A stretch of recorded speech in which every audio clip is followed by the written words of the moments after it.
Good morning, everyone. I'm so happy that you could come and join us this morning in the Intercultural Museum. I would like to thank the Intercultural Museum for opening this lovely room for us. We're happy to be joined together with Lina Attalah for the keynote address, the second keynote of the Masahat Festival, Solidarity in its Undersides. We wanted to bring you here because this area is important for us. This is an area that has historically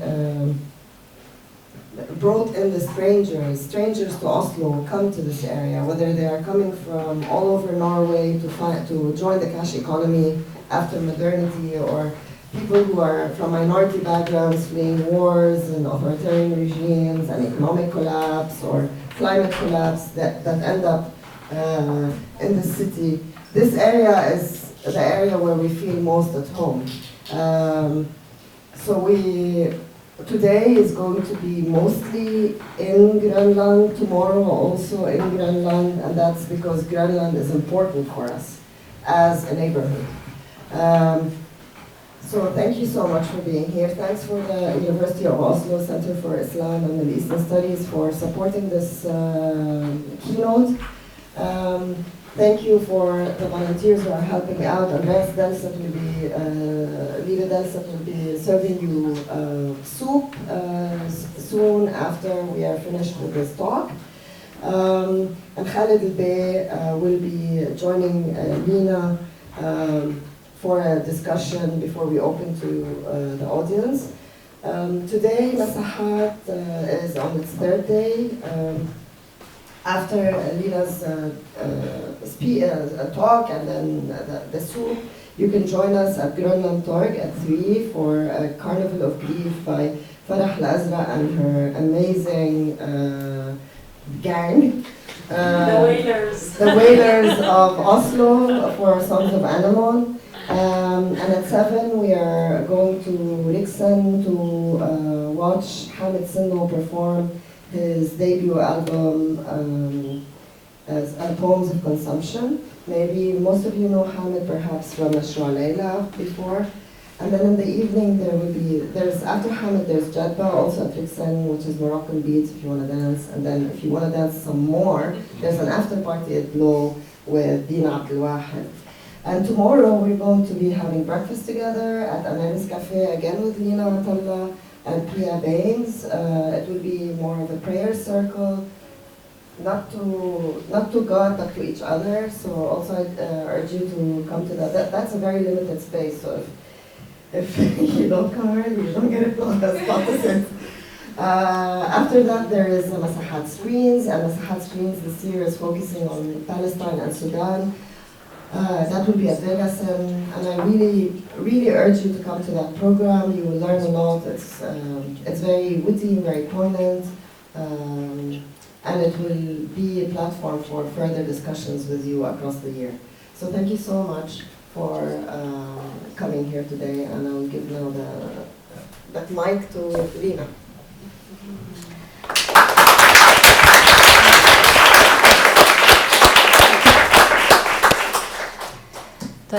Thank you for having me, Masahat, Rana, Zina, everyone in the team. And if I sit like this, am I audible? Yeah? You can hear me? Yeah? Thank you for having me. No? Yes? Yeah, maybe a bit forward the microphone. I make the microphone. Yeah? Yeah, perfect. I have to admit that I continue to have a bit of discomfort with public speaking because I belong to a newsroom, really, more than anything else. But also, I was asked to prepare something for 40 minutes or so, and I feel like, what is it that I have to say for 40 minutes? But I'll try to say what I have, and will always try to map out what's happening in the room and stop maybe before we finish if I feel like there's no bandwidth. And the reason why I have a bit of hesitation is that I don't know why I decided this to become a biography, an autobiography. So self-indulgence to the maximum, you know. But I thought that maybe that's one way to think through the question of solidarity, which I'm interested in. I'm more interested in the question of solidarity than my own biography. But I thought that maybe one way to ask some of these questions is to tell you some of the things we've been going through. There will be also some poetry to, you know, help out, and there will be some history. So these are the promises of the menu for the next 40 minutes or less. Let's see. So an unsolicited biography. As my mother was nearing her labor, Beirut came under siege by Israel. The siege followed multiple attacks against Israel, launched by the Palestine Liberation Organization, for which Lebanon became a headquarters after its expulsion from Jordan. The siege, enacted in June of 1982, was followed by a full-on Israeli invasion that normally surpassed the weakening of the Palestine Liberation Organization. Thousands were killed, and the city was destroyed. Somewhere under siege in Beirut, the Palestinian poets Mahmoud Darwish and Mouin Bsiso would pen together a joint poem. It's called Letter to an Israeli Soldier. It is a rare moment when poets wrote a poem together. Some of it reads, and the translation has been commissioned by my media to Egyptian novelist Ahdaf Souif. Our siege is long, the sea behind us, and you in our blood. Our siege is long. Our bodies are trenches. Our blood is flames. And from the mouths of the guns, the Creator dismounted and assembled Galilee. Our siege is long. We will bake stones and knead the moon and complete the journey on our river. Our siege is long. The name's in the ring, and God is in Adam. The world will be born from our shining wound. Our siege is long. By September 1982, the siege was lifted and I was delivered in Cairo, where I come from. By then, Israel has succeeded in uprooting the PLO from Lebanon and a ceasefire was being enacted. But the invasion was signed off by massacre. In 3 days, over 3,000 people were killed in a mass slaughter in Sabra and Shatila, Palestinian refugee camp in Lebanon. The direct actors were Christian Lebanese militias in alliance with Israel, which overlooked the massacre in silence. As we speak, the survivors of the massacres and their children are commemorating the 42nd anniversary of their survival. I was born in September 1982, alongside thousands of others, burst through the mechanicity of everyday life, like a chorus to a song constantly going astray. I was born to a massacre.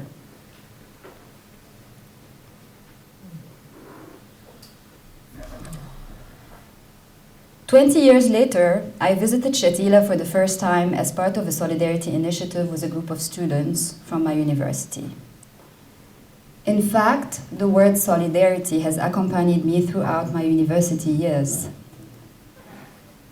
Some words come to us as foreign concepts and remain so even as we use them and integrate them in our speech and writing. Others are shaped by our enactment of what they mean.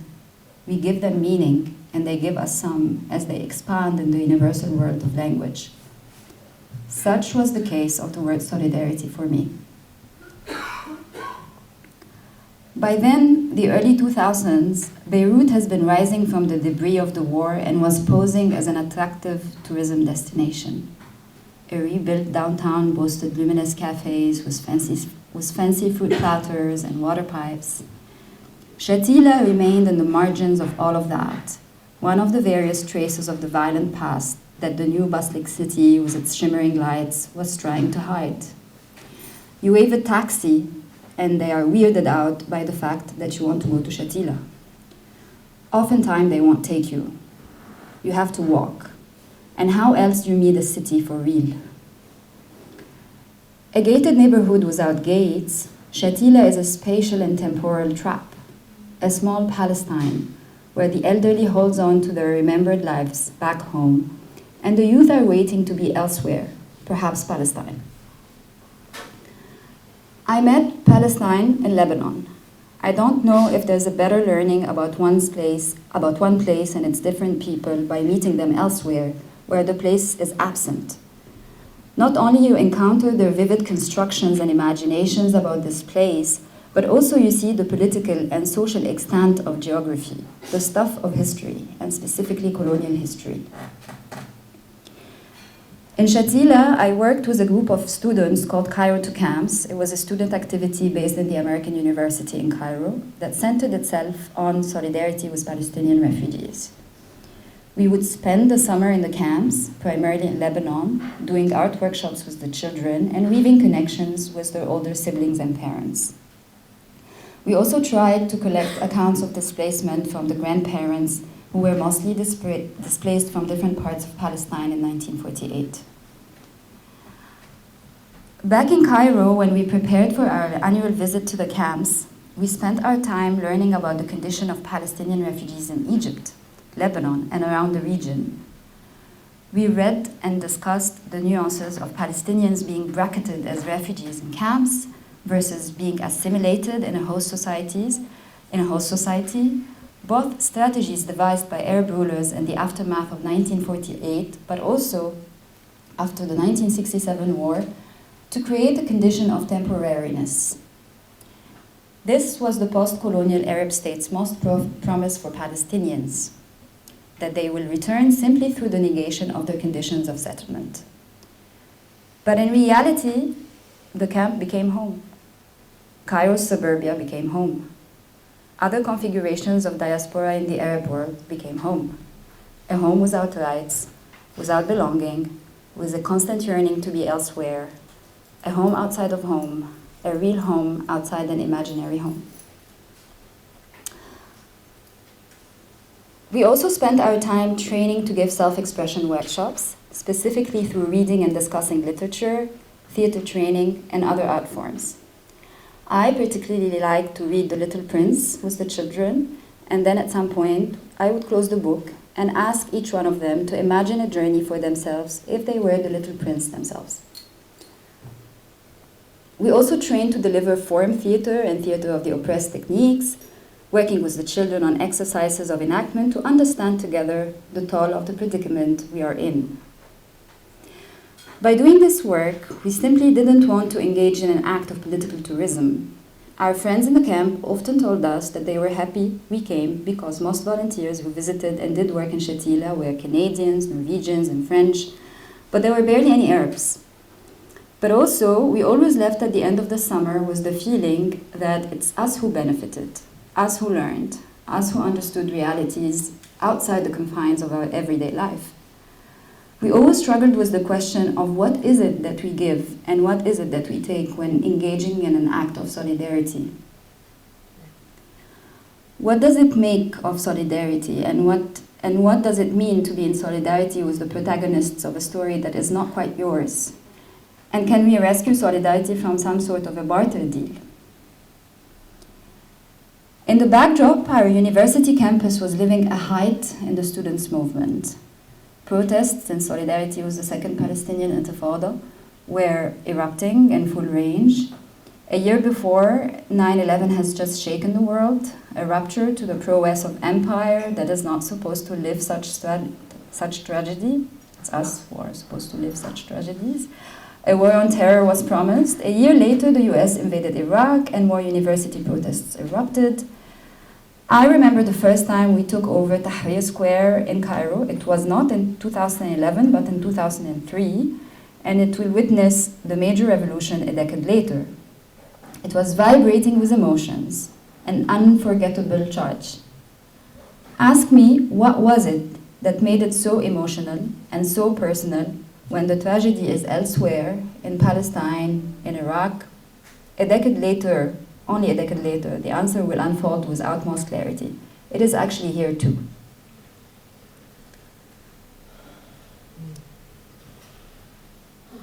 شوية نفس بس.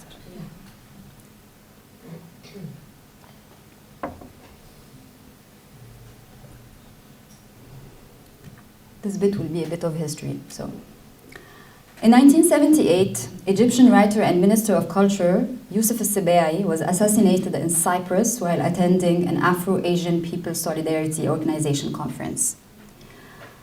Born in the 1950s, the People's Solidarity Organization was established to reflect Third World solidarity in anti-colonial struggles.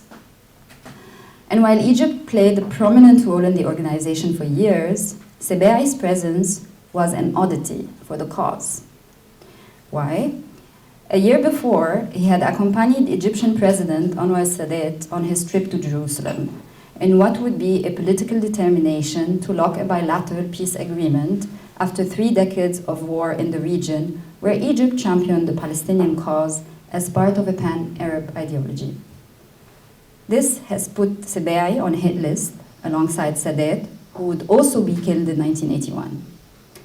Sebai's assassins took hostages from the event, and the chaos stood in the face of a broken solidarity. Named after the presidential country retreat in Maryland in the United States, the 1978 Camp David Accords would mark the beginning of a new political era for the region in general, the Palestinian question, and Egypt in particular. It was also in the month of September when the accords were signed. I'm not self-centric, but I think September is such an important month. Really? Oh. Heralded as the courageous move towards peace, for which Sadat and his Israeli counterpart Menachem Begin would take the Nobel Prize, the peace accords were celebrated right and left. And while they announced a major shift in Egypt's global integration and its bilateral relations, the accord meant that much for Palestinian statehood. Rashid Khalidi captures it in his seminal work, The 100 Years' War on Palestine. He says, and I quote, Camp David and the Israeli-Egyptian peace treaty signaled US alignment with the most extreme expression of Israel's negation of Palestinian rights, an alignment that was consolidated by Ronald Reagan's administration. He goes on, but I'll skip. End of quote. So Egypt made peace with Israel, Palestine was bracketed, the power structure that signed off the deal was also permeating the public consciousness with a rising discourse, which is, Egypt has paid a high price for Arab instability, it's time to prioritize Egypt. Solidarity is no longer a cause or a politics. A brand of Egyptian nationalism would unfold in the face of pan-Arabism, and it would be the ideological resource that those in power bank on.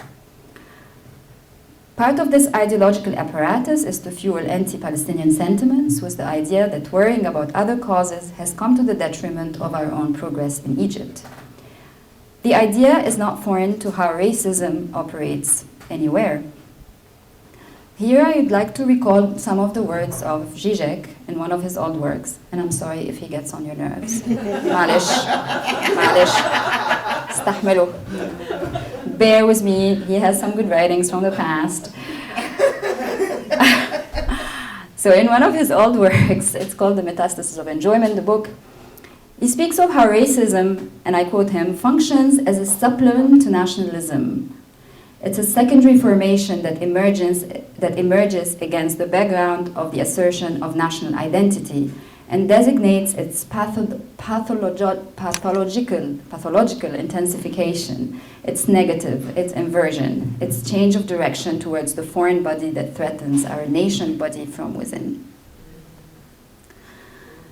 So can you imagine a nationalism without racism?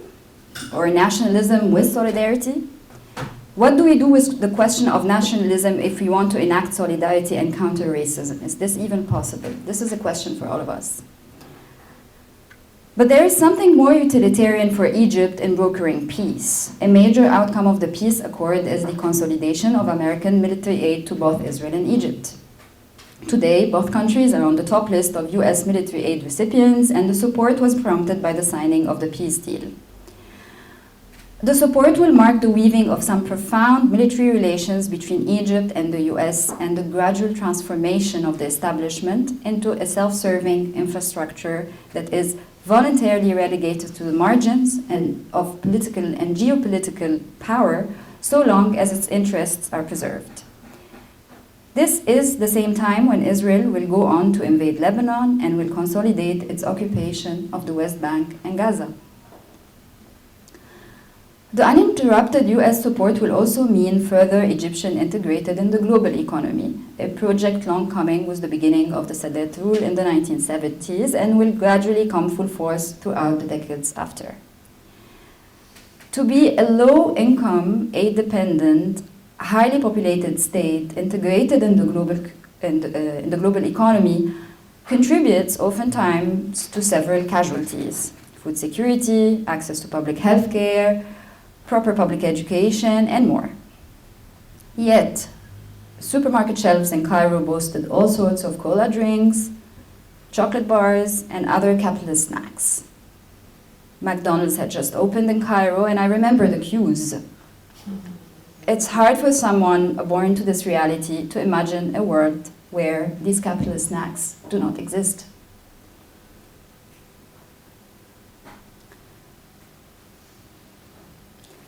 I grew up in Cairo to this backdrop of peace, everything seeming normal on the facade, quiet, while underneath there was something hollow, a dark tunnel, a history pushed down to some unseen bottom, a volcano of some sorts. In my parents' living room, a TV was always on, broadcasting soap operas and films. I'd be told later by critics that the political regime was using TV and entertainment in general as a means to trivialize politics, or, put otherwise, to relegate the stuff of politics to those ruling us because they know better. Echoes of resistant voices like that of the poet Amal Dunqul would further fade to the shadows. In one poem reflecting his sense of defeat from what the country has become, he wrote, "My heart crossed by wounds, my heart filled with scars, lay now over the ruins of the city, a flower injured and yet calm, after it said no to the ark and loved its homeland." A city in ruins is how Dunqul saw Cairo after peace, alongside his 1960s generation of literatis who lived through years of war. A dormant city is how I experienced it being the post-war generation. A dormancy that carried with it sedimented histories of tame desires for a different national project, and ongoing decolonization, or simply justice for all.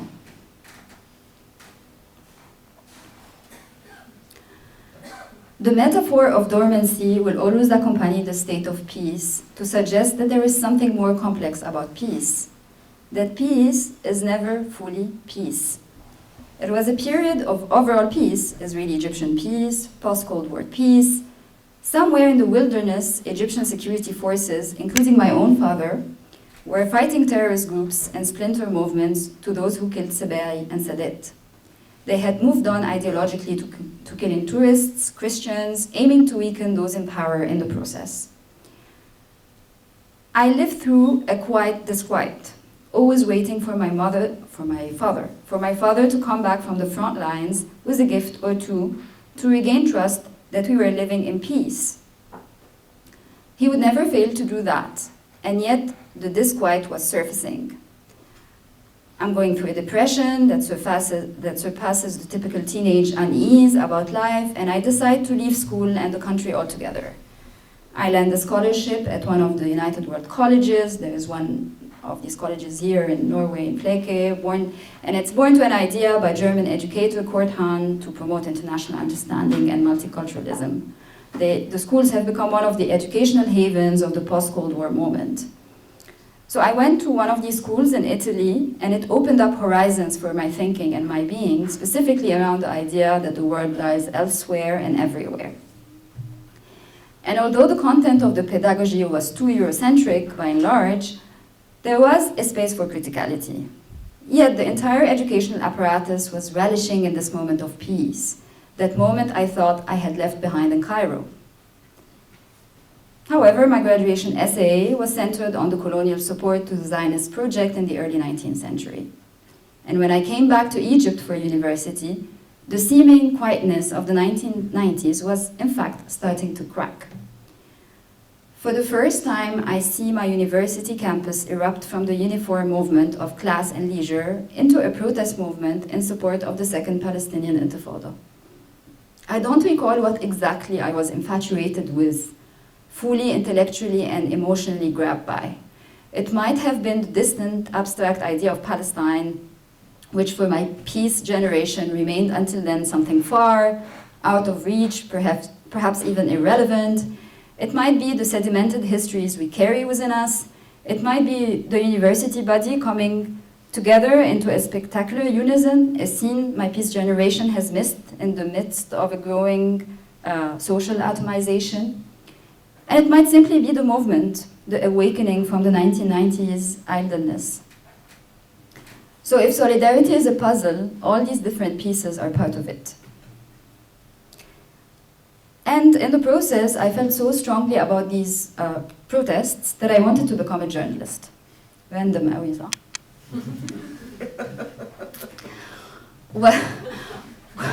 What does this sentence even mean? In the liberal tradition, journalism is about the investigative gaze, where the fact lies dormant on the operating table, ready for dissection. But what if the fact is an unfolding event, alive and kicking, all too far from the anesthetic spell? And what if you are part of it, but you also want to narrate it, to tell its story for yourself and the world? So here is where I take a bit of comfort in how Hannah Arendt speaks of the politicization of the act of storytelling. By the way, I'm sorry if some people are tired of Hannah Arendt. For Arendt, the political is a power relation between the private and the public. And navigating between the two lies in the act of storytelling. In a journalism that upholds storytelling in the slide, experience is less of an instrument of representation and more of a body that opens itself up for inquiry, engaging a piece of the puzzle in the collective, the public, the plural.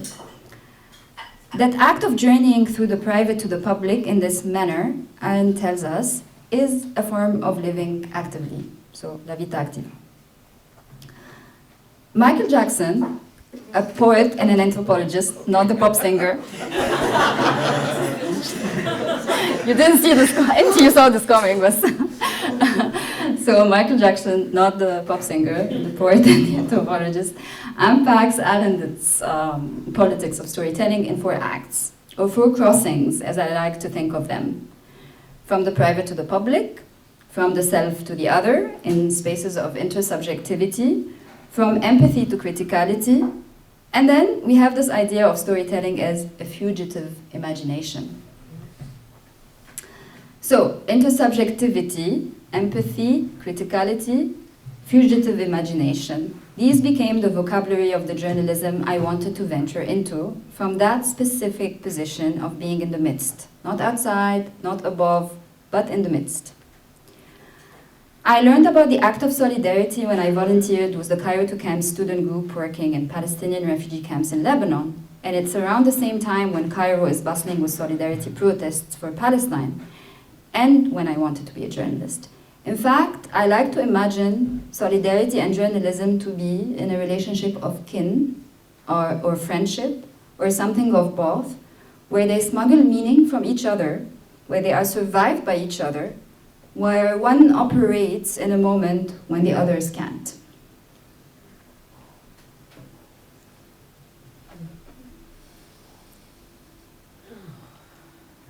How's energy? Should I read more? Oh, good.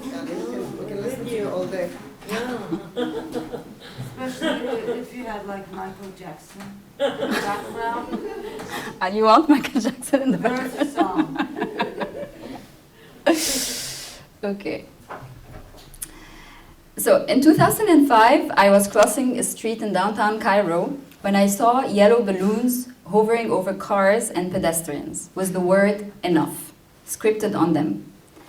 We thought they were aliens. It was a phantasmagoric scene, a poetry facing history, an incarcerated subconscious breaking free. It was also powerful in its anonymity.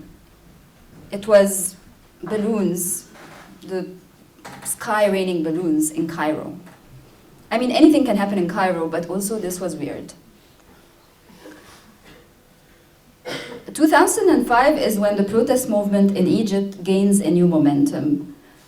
No longer is it only a protest movement in solidarity with Palestine and Iraq, but it also became a protest movement about domestic issues: inflation, difficult living conditions, power abuse, torture in police stations, loss of human dignity.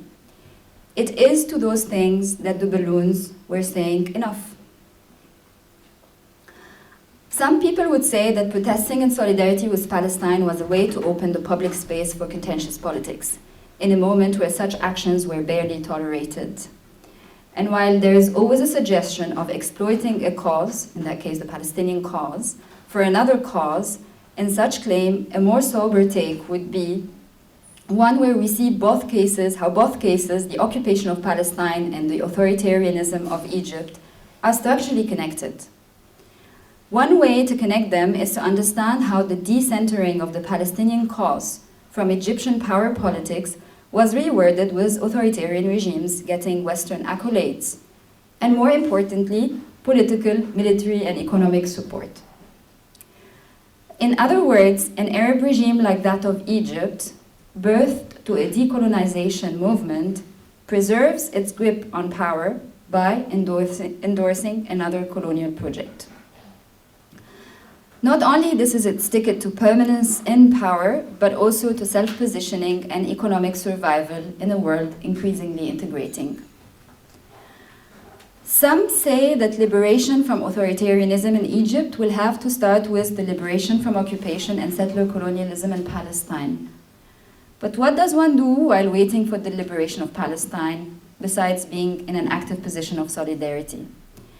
And what will an Egypt free from the grip of authoritarian power do for Palestine? I don't know if we can have theoretical answers or even speculative ones. I only know that we can't think of one without the other. And we can't afford to think of time in a chronological order. And we can't sit and wait, although we can do all we do while waiting idly. Here I was gonna read something from Adorno, but I'm really scared, so I'm not going to do that. So there is somewhere next to solidarity and journalism, some tamed... Oh, let's skip that bit because I didn't read Adorno.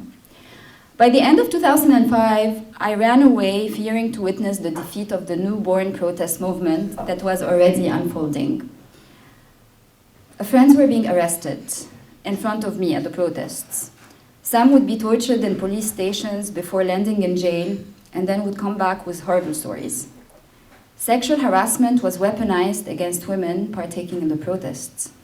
I was working in a daily newspaper, covering these protests every day, and witnessing their crushing every day. Being repetitively in the midst was also crushing. The repetition was daunting. The journalism was daunting. My earlier romanticized encounter with journalism was already perishing. I was short of the thick skin that many years of activism help us grow. I was still politically a teenager.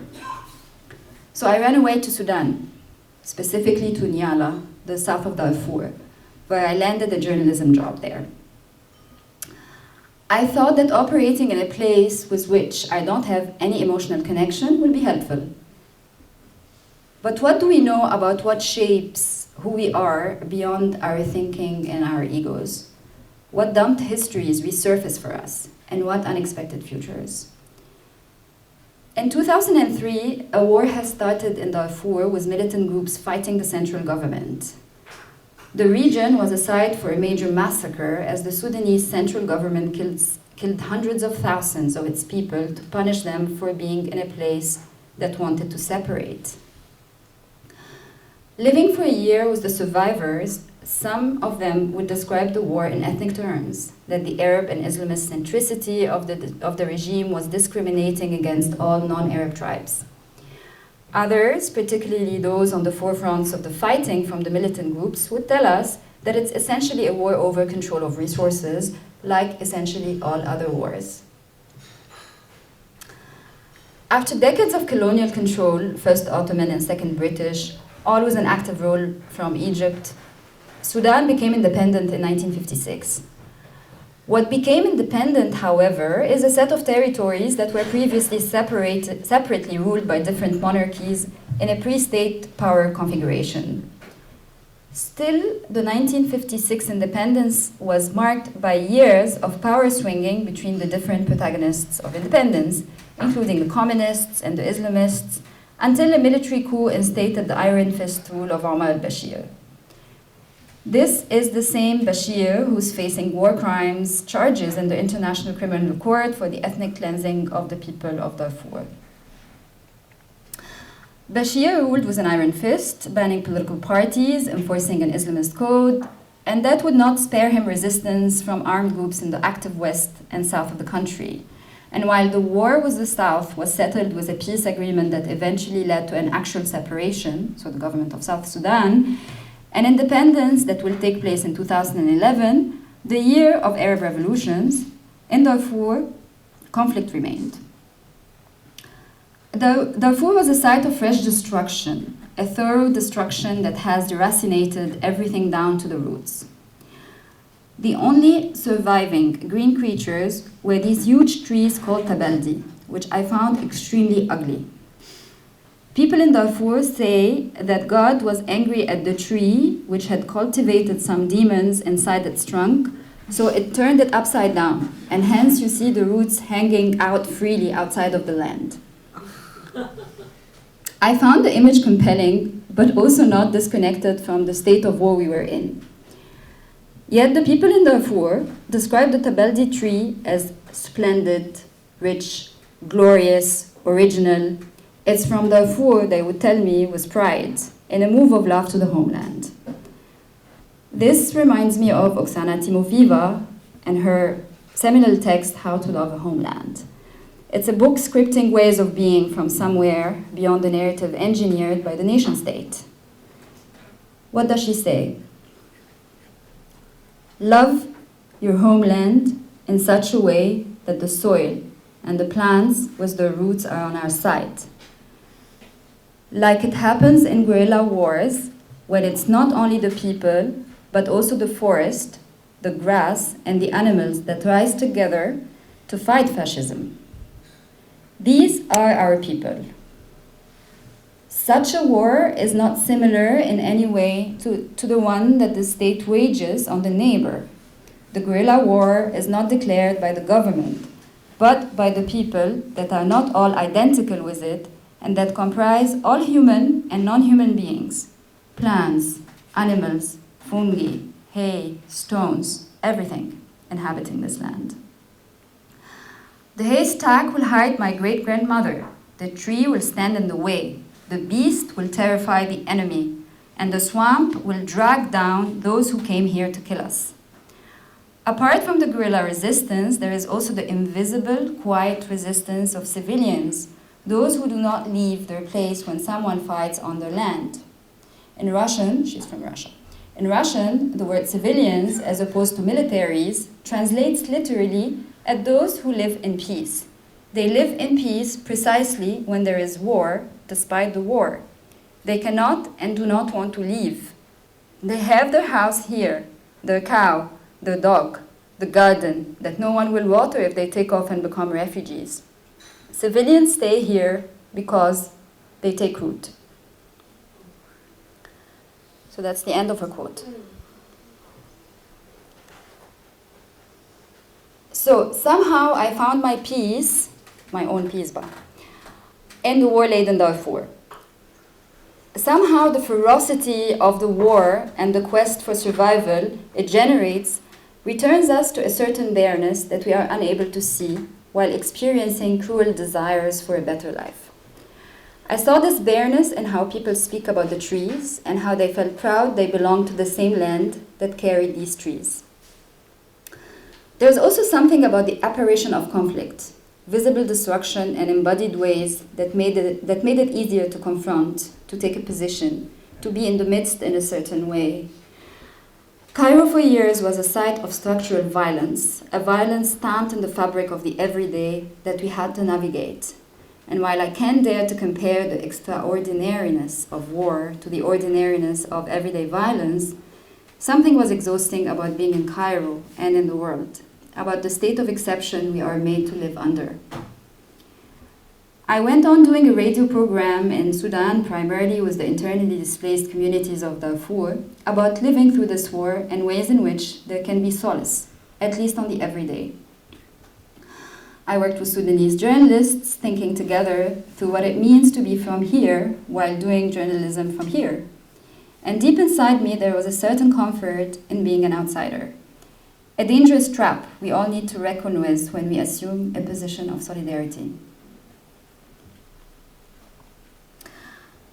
The truth is, I was learning, and solidarity, like journalism, is a pedagogy, an epistemological experience. So the war will continue despite the peace deal between the central government and the militant groups. Meanwhile, our operation is seized by the central government, we get kicked out, and I have to leave the haven that I have found for myself. The comfort of being an outsider had to stop as I became implicated in the struggle for a dignified life by millions of Sudanese people from Darfur. And how to resist the subordination of certain struggles from our attention because of an intricate set of colonial historical conditions that have time and again distanced African civil wars as too complex for our comprehension. As I was leaving Darfur, very sad, I remembered Lamia, a Sudanese volunteer who was part of our Cairo to Camps group, the solidarity group that used to work in the Palestinian refugee camps. In one of her testimonials about visiting Shatila refugee camp in Lebanon, she said, I quote her, "As a Sudanese student traveling with the Masarawi, the group of Egyptians, to the camps, one would almost expect that our ability to communicate with its resident would be facilitated by the fact that we spoke the same language.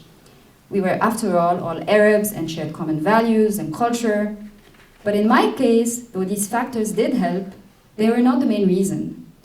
I felt I was able to communicate with the Palestinian refugees in Lebanon because I could relate to this issue of space, to my own context, to being confined to an area where there existed a lack of representation, where questions of self-determination still existed. In fact, oftentimes, when we were engaging our work in Cairo to camps with refugee scholars and activists in Egypt, we are often asked, why are we going all the way to Palestinian refugee camps when Egypt is home to thousands of Sudanese refugees who were displaced by the subsequent civil wars there? We had a standard answer that was not yet complete at the time, that our solidarity was not an act of charity or giving to a group of underprivileged people. Rather, solidarity for us was a political act of self-formation, an embodied form of awareness and learning that we felt compelled to pursue with Palestinian refugees. What wasn't easily accessible for us back then is that colonialism in Palestine was the universal condition we had to grapple with and continue to grapple with as political beings, and specifically political beings from this region.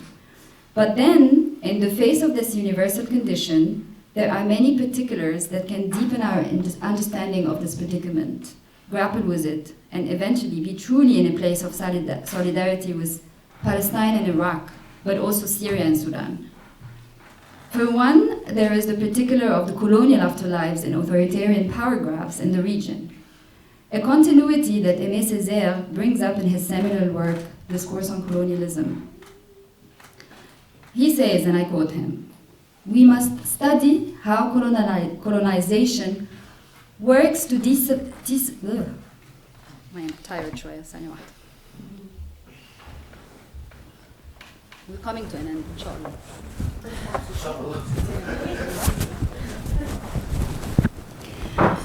So what does Aimé Césaire say?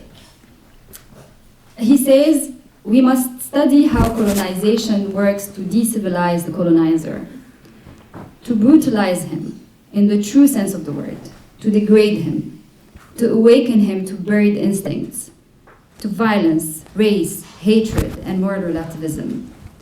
And then, one day, the bourgeoisie is awakened by a terrific boomerang effect. The Gestapos are busy, the prisons fill up, the torturers standing around the racks invent, refine, discuss.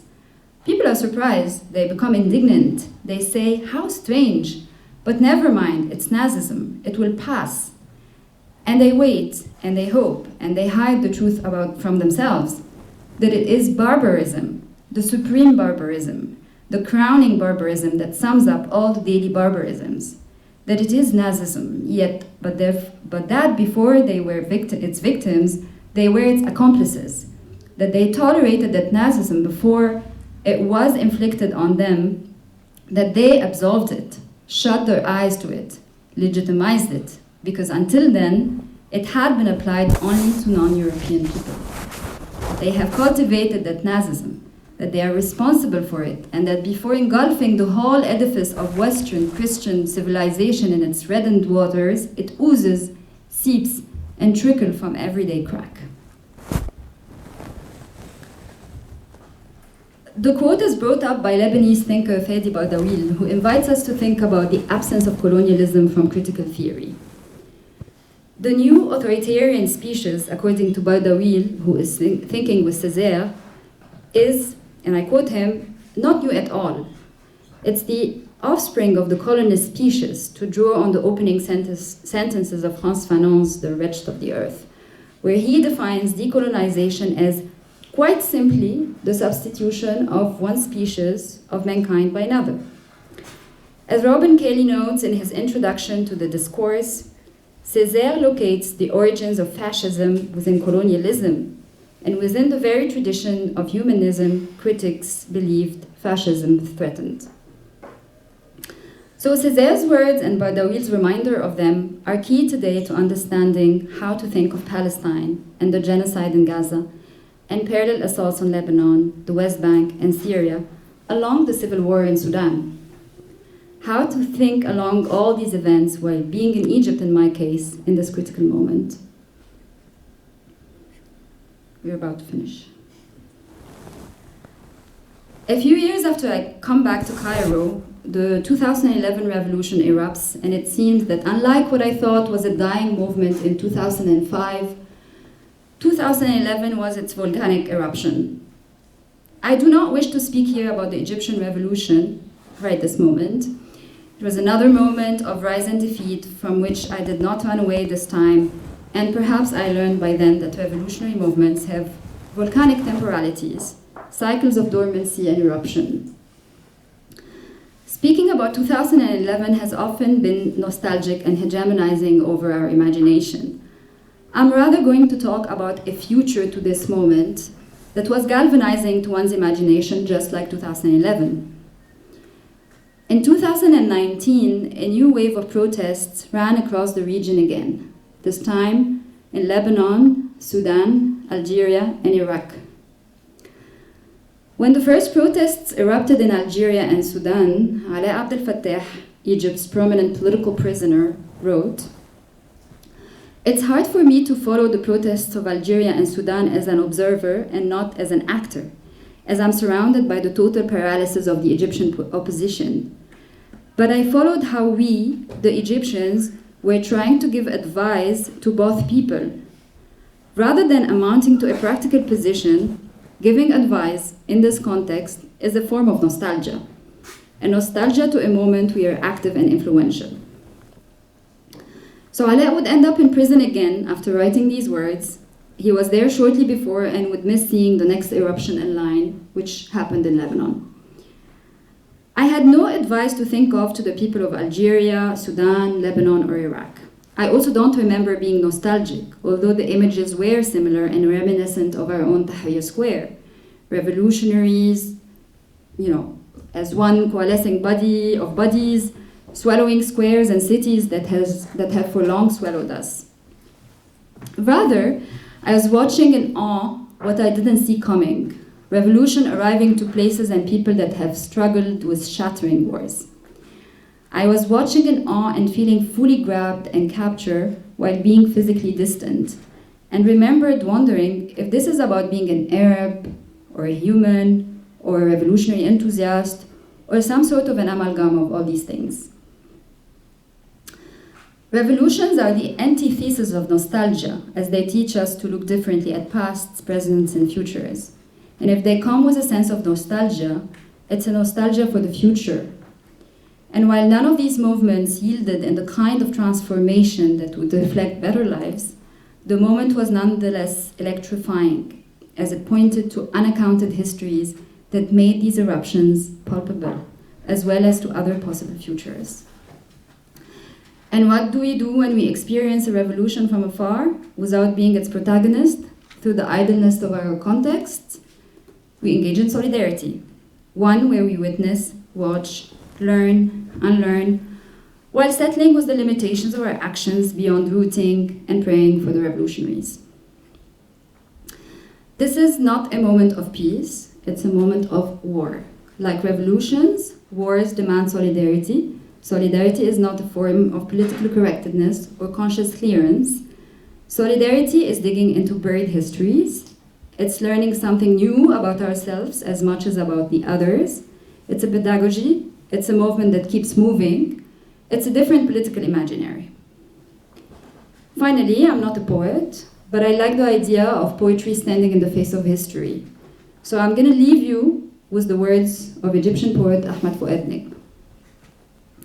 He says, "If the sun sinks and if a dark wave extends over the world in a sea of clouds and you lose sight of the road ahead, O walker, O wanderer, you have no direction left except the eyes of wisdom."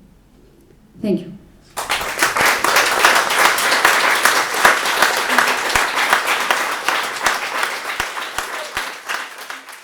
My name is Khalid El-Bey. I'm a political cartoonist and a dyslexic writer from Sudan. I've been here in Oslo for 2 years. I'm very happy to see Lina again. The last time I saw Lina was almost 10 years ago in Cairo, where we were also basically in the same situation as today. Alaa was still in jail. Today is still there. Hopefully, in a few days, he'll be let go. We both come from the hope of the Arab Spring, I guess, and way before that, just hoping that things can change and will change. I just have a few questions. I'm sure everyone here has questions, so I'll just ask a few questions very fast, and then we can move on to your questions. And eat soup, exactly, yes. So, as I said, I'm a political cartoonist. So I love comics. So I'm going to start with a note or a quote from Harvey Dent from Batman. You either die a hero or you live long enough to see yourself become the villain. And sadly, this is what happened to a lot of our friends, people that we know. We saw a lot of them not wanting to become the villain, ended up in jails, and some of them sadly passed. And some of them just gave up, right? And it's what you were talking about, solidarity and keeping on and keep moving. In the midst of all of this changes and not changes that's happening.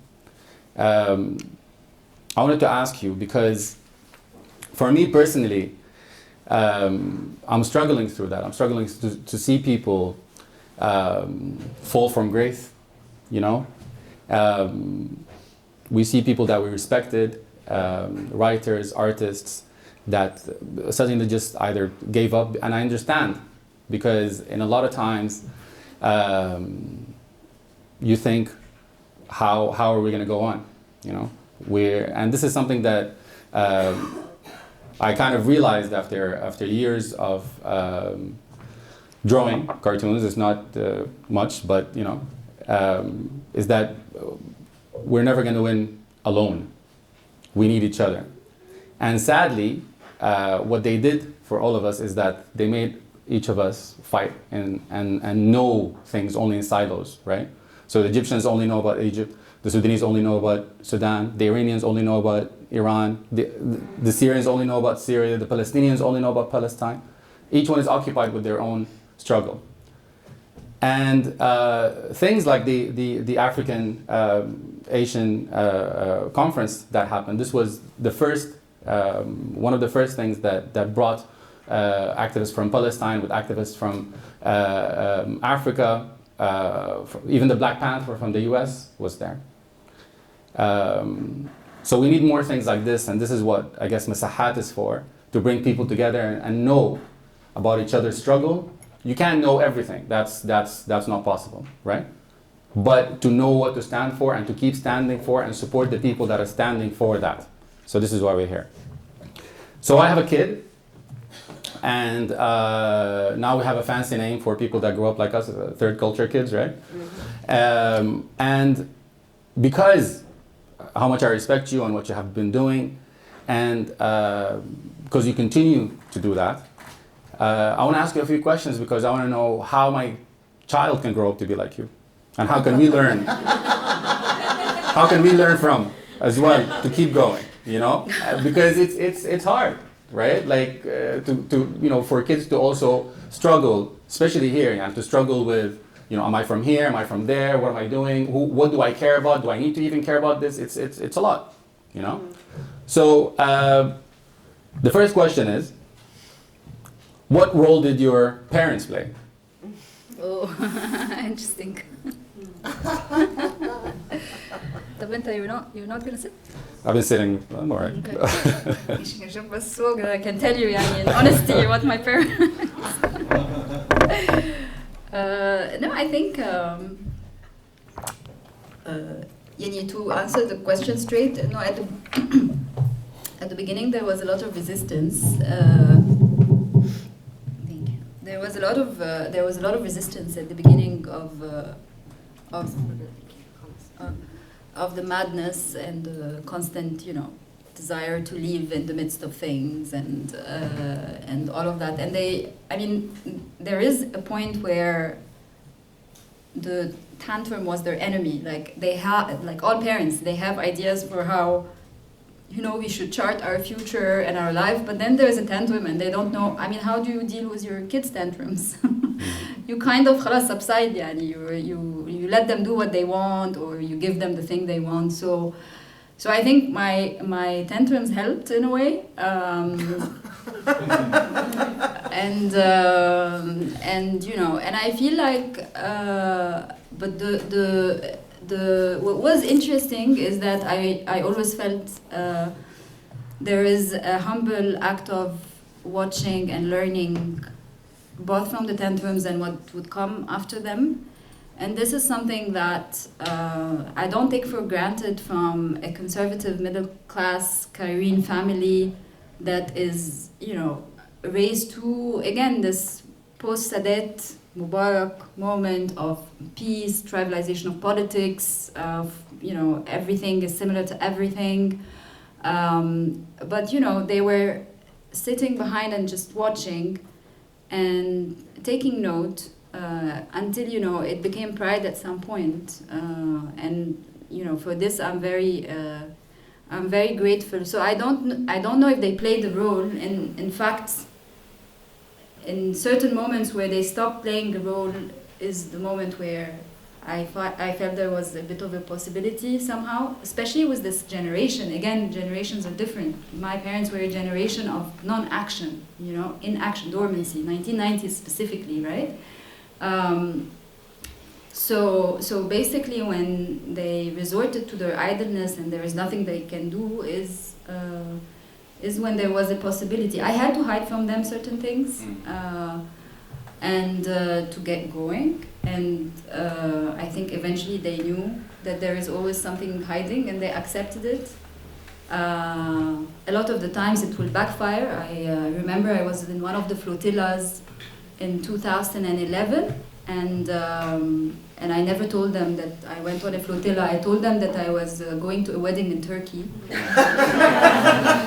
But then I was detained in Israel and my name came up in the news. So they were really baffled, yeah, you know. Whose wedding did you go to?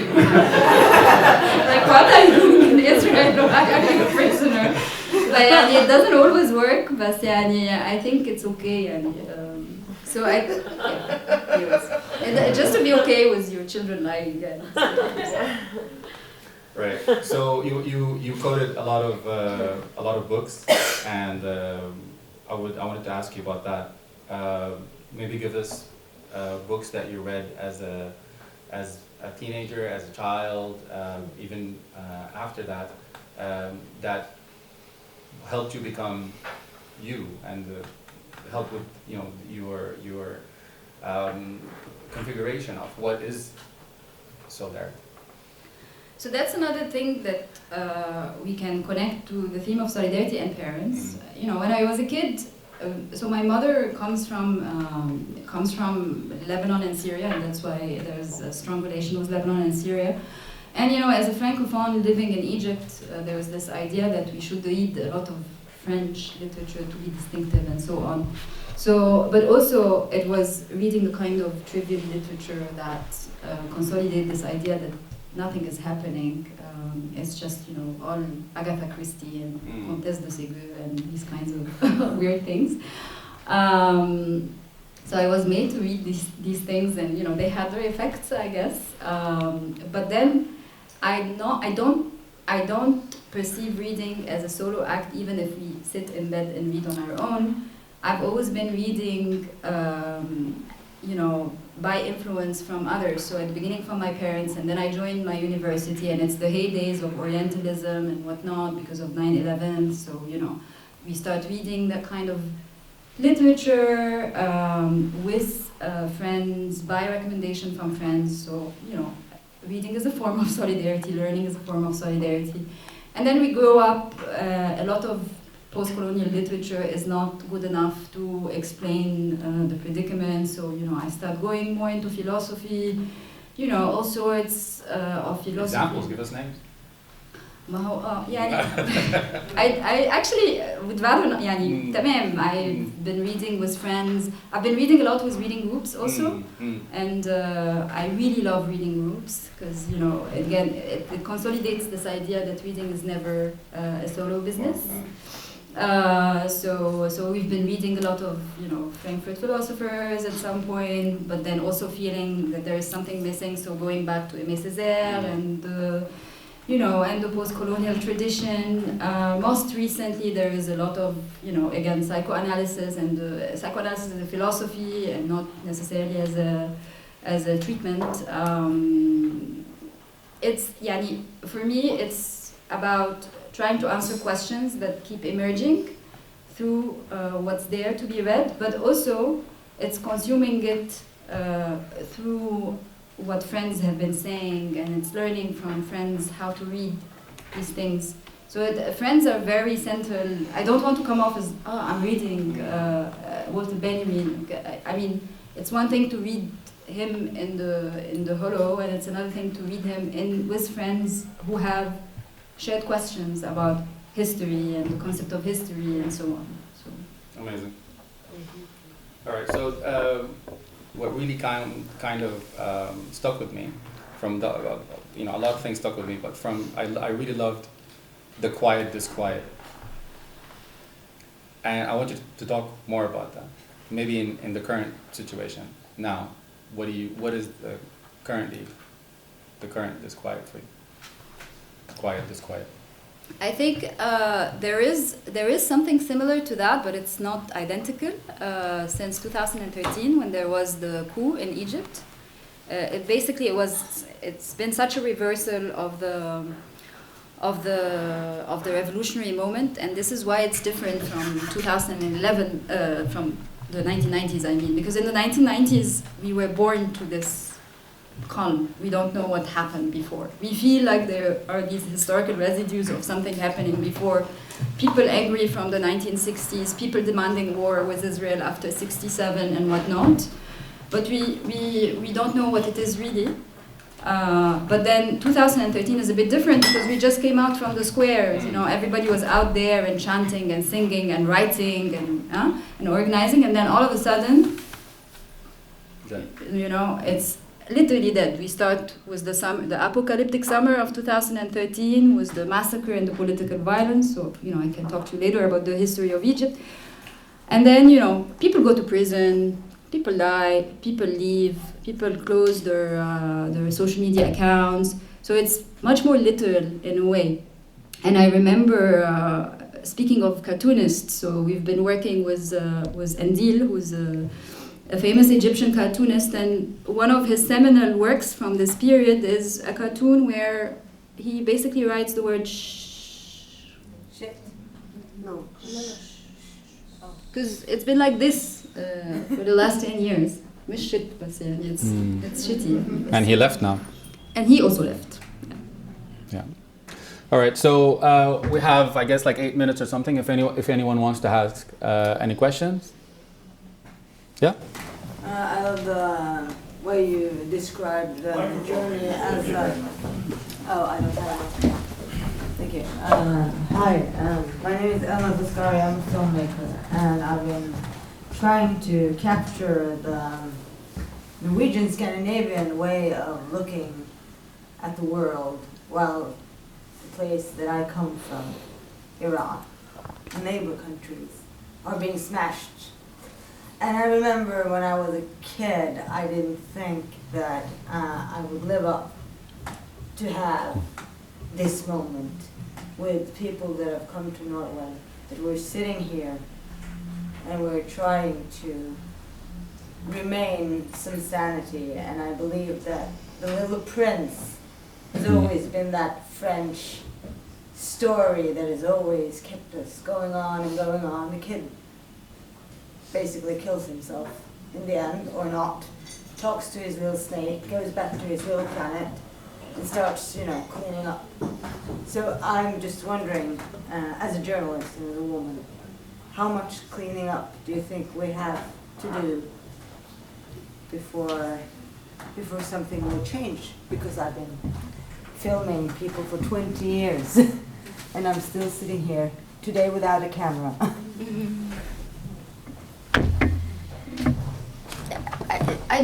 I feel like, I guess I'm very affected by this the aren't idea. I'm just desperate, 42 years old, so I just I'm older than you. you don't look good, heart. So I feel like this idea of an active life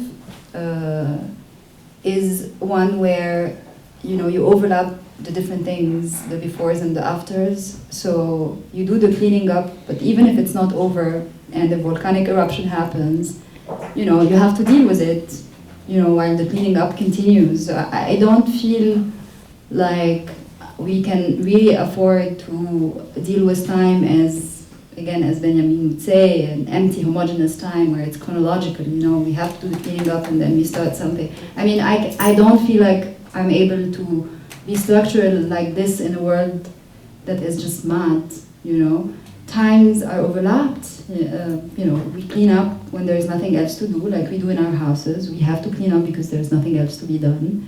And then, when it's the party, the cleaning up will have to stop and we go to the party. So, and then we come back to the cleaning up in moments of silence, and it goes on and goes forth. I don't know if it's a helpful answer, but It is a helpful answer. Yeah. Very much. Thanks, Lina. I like what you said about solidarity being pedagogical, and that seems to have been the case in your life, that you had to, that it's like learning another language, helping one understand the grammar of their mother tongue or something like that, that the naturalized elements of one's own political context become intelligible once you sort of leave and understand how things work in a similar but not kind of I guess quieted space, right? Like you can pick up on sounds and frequencies that you can't attend to in your own context, and so there is this way in which, okay, as you were saying, like the Sudanese care about Sudan and the Palestinians care about Palestine, but also you kind of have to, like, solidarity actually seems like it maybe is a necessary process of developing a political consciousness in a way, because you kind of have to leave to come back. Even if you don't literally move to Sudan and then move back to Egypt, you have to go somewhere to I don't know, to think. And I'm curious, how you think about that in terms of all of our responsibility, I guess, to exist and not necessarily are, but we're all thinking about how to, and also in terms of attending to the specificities of that context, and also, but then bringing something back to a more kind of spelled out general political position. So I think you nailed it. You put it better than I put it in the text, in the sense that I do think it's a form of political formation. You have to get out in order to understand what is it that you care about politically, you know. So, but maybe to animate the answer a bit is I remember one thing that happens in revolutionary moments, and it was very present in the Egyptian moment, and then I felt it was very present in the Lebanese moment, because I still managed to be able to go to Lebanon. I was kicked out of Sudan, so I can't go back to Sudan, unfortunately. But which is that there was a moment of exceptionalism that was extremely suffocating. That people felt that the Egyptians did the revolution because they are the greatest people on earth. And that was suffocating, you know. Lebanon, it's all about Lebanon, and it's all about Lebanese people, and it's all about Lebanese questions. And I'm an outsider coming with a lot of humility and feeling like this is an interesting moment where we need to talk to each other. But then there was a bit of enclaving that happened.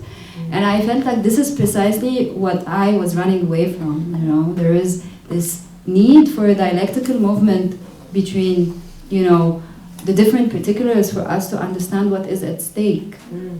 Yeah. And I think it's also a moment where it's for me, because I think during the Arab Spring, all of these things were happening back to back.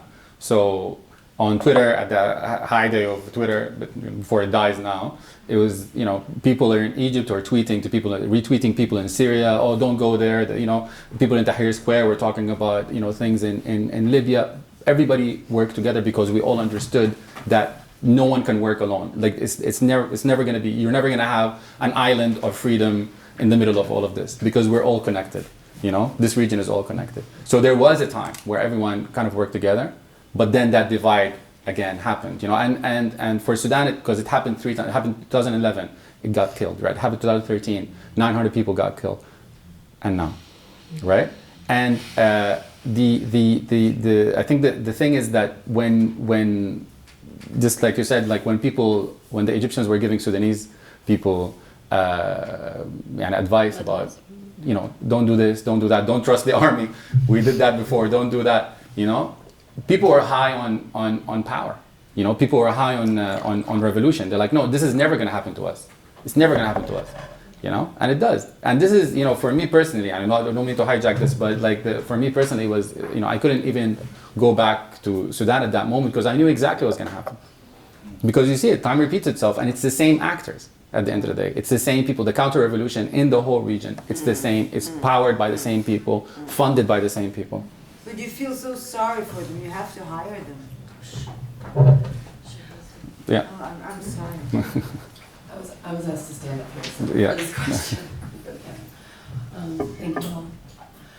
You had mentioned a number of people who kind of left the movement, both of you, and yeah, is this better?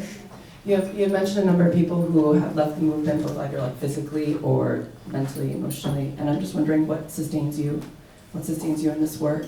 And you had brought up even like a reading group. It seemed like it's kind of life-giving in a way to connect with people this way. So I was wondering if you could offer some other things that give. Thank you for that. Go ahead. I can say a bit and you can say a bit. I think people, people leave but others come. And in my case, it's my newsroom. It's the 50 people working in this organization who are working through major perils of doing journalism in the country today, and a lot of them are young. They speak a different language, but they still want to do journalism, and it's fascinating. So it's the people. for me, it doesn't only keeps me going, but it's a form of safety in a way. I don't think one can afford to do that kind of work on their own. And then I love the reading groups so much. I think it's becoming a bit of an addiction, like a different reading group every day. It's just so nice to read with others. I encourage everyone to do reading groups. Do you have online reading groups? All the time. Oh. They're only online because of the people who are not here. Amazing. Right. All right. انت عندك reading group ما عم تفوت عليه. انت عندك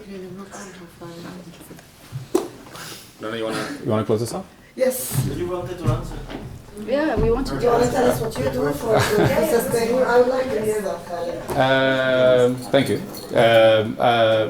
For me, I think it's just being very innovative and try as much as I can to figure out new ways. How can we do this together in a new way? Right? Every time they shut a door, just basically try to look for another door. I have so many failed projects. I don't know if they're failed, but they're ongoing. And I try as much as I can to okay, so I'm doing cartoons in my little studio and stuff. But okay, so what do we need? How do we make more, right? And I started a library, an arts and design library. I started a platform where you can donate spaces and facilities to your community. I started an artist fund. All of this is all crowdfunded, right? It's for the people, by the people. So I'm always trying to gather people and work together, because for me, nothing, you cannot fight a machine. This is your one person, and this is, I think, because this is the aim. They try to get you tired, right? Tired and confused. Confused because you don't know what to read anymore. You don't know who to follow, what news is really real and what news is really not. And this is where the fall from grace happens, right? Because for one cause, this is my cause, I want to do this. And for the other cause, you're like, maybe because they're better for us if they take our government down. So I'm going to root for the bad guy because they're going to help me in my cause, right? And then this is what they work on, They're like, oh, this guy is killing you, so we're helping you. We're the good guys here, right? So I think it's all about letting people know about other things. How are we working together? How can we work together, right? The last thing I've done is also now started a newsroom. I have a magazine for political cartoonists that are now all displaced and refugees, the Sudanese. So it's also a place to bring everyone together. I'm working on my page. They're trying to work. Most of them in Egypt are not trying to get work, or in Ethiopia or whatever. So why don't we start something and work together? So for me, it's always about if they took the internet back. They took it because the internet, social media is what made the revolution. It's because it gave us a platform, right? Now they took it back. What can we do? We take back the internet. It's gonna take a while. What's until then? So for me, it's all about just being innovative and bringing more people in, Excellent. Thank you so much, Lina, for a wonderful, wonderful talk. Absolutely, yeah. Thank you. And thank you, Khaled, for engaging it in such a personal and very rich way. Khaled will be holding a panel discussion tomorrow at Vegas, and we will discuss more of Sudan. I know that I have been very focused on my little silos of national identity, Lebanon, Palestine, and Syria. So I have a lot to learn from Khaled and others. As an act of solidarity, also reading is so important for us and building community. That is what Lina will be doing with us tomorrow in the prayer circle. The Masahat Festival always has a reading circle on the Sundays of the festival, and we also please do your own reading circles. Come join ours tomorrow. We keep them small. The space is deliberately small so that it won't fit you all, so that you will get enough FOMO to start your own. At 3, I just want to remind you, at 3, Farah and her crew will be out in Grönlandstorg for Songs and Animal in a Carnival of Grief. And at 7 there's Hamid Sinno. And right now Andreas Liebedelsat is serving us a delicious soup. Do you want to say something about the soup, Andreas? Hi everyone, thanks for having me. Thanks for coming. Thank you, Lina, for the talk. Thank you. I missed out on parts of it because I have to be cooking, but I hope there's a recording I see. So I'm looking forward to that. Thanks, Khaled, for moderating. Khaled, I met for the first time in Buda a week ago on this day. He ate my food that time too. Yes. So, All of it. I mentioned that only because speaking to what you talk about, learning from each other's struggles and connecting, my political formation comes from the solidarity movement in Norway. But for many years I was also active in this, the People's Campaign Against Ordering in Tanzania. In the scene that we made with Rana, that I think is available here as well, no? I'm not sure if it's here, but if anybody wants the zine, which I urge you all to read, send Masahat an email and we'll mail it to you. Okay, so in the scene, We do have the 3 p.m. in the talk also. Okay. Please, so stay with us for 3 p.m. Okay, good. I Shukran, Zain. write about the connections between different struggles, one of them being the campaign against ordering in Norway. And if there's one thing that I learned from that, it was a successful campaign actually. We saved the area, there will never be ordering there again, even though Høyre is trying right now, but it won't happen. We won that struggle, and I think that the main thing that I learned from that struggle in connection with others is that you don't only need to have something to fight against, you need to have something to fight for. And so in the case of it was about food sovereignty, it was about the rich oceans that has provided us with fish for decades, millennia actually.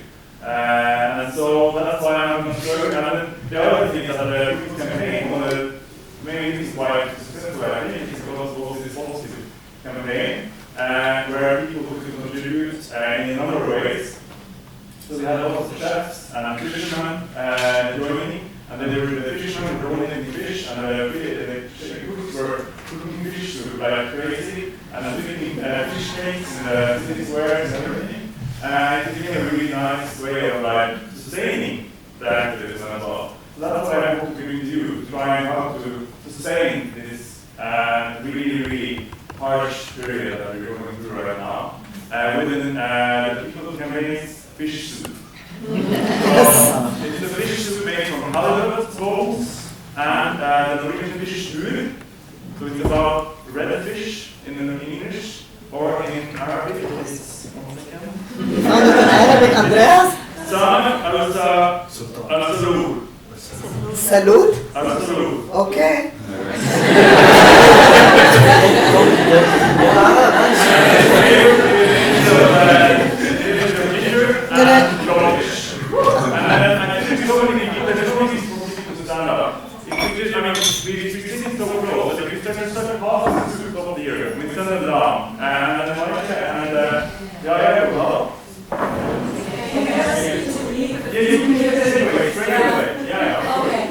And then we just pass there's bread and there's butter coming. The soup is with dairy and fish. And there's 3 of these. Unfortunately, no allergies, but we'll figure something out. Okay?